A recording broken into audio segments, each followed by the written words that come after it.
Did you know that one of the biggest pop hits of the 1960s was offered on a silver platter and turned down by a famous band?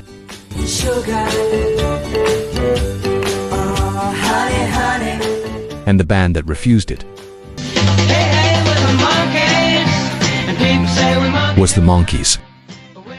The Monkees were one of the biggest pop acts of the 1960s. They started as a television band, but quickly became a global phenomenon. With catchy upbeat songs and a carefully crafted image, they exploded in popularity almost overnight. They scored major hits like I'm a Believer, Then I saw her face. Now I'm a believer. and Last Train to Clarksville.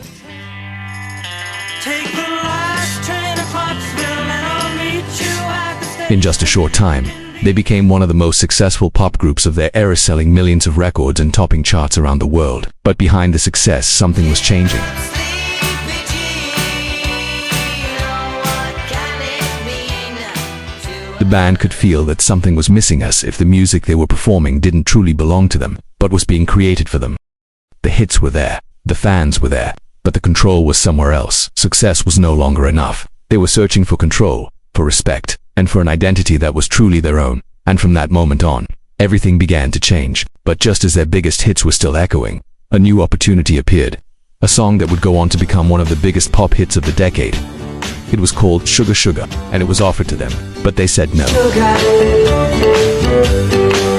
Oh, honey, honey. Not because the song wasn't good, but because of what it represented. At that moment, the Monkees were fighting for something bigger than another hit. They were trying to break free from the image that had been built around them, carefully produced pop, written and controlled by others. They wanted to be seen as real musicians, not just a television band, not just a product.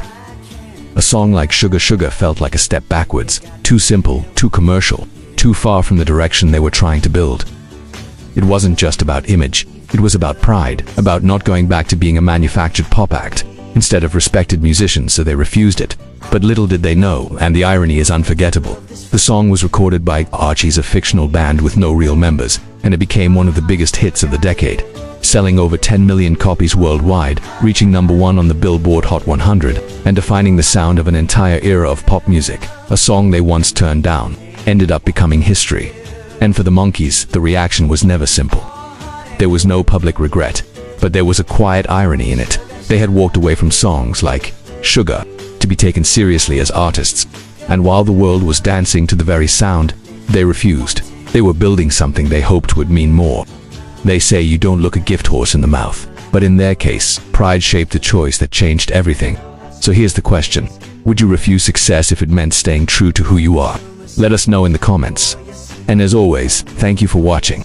If you enjoyed the story, consider subscribing and don't forget to like and share.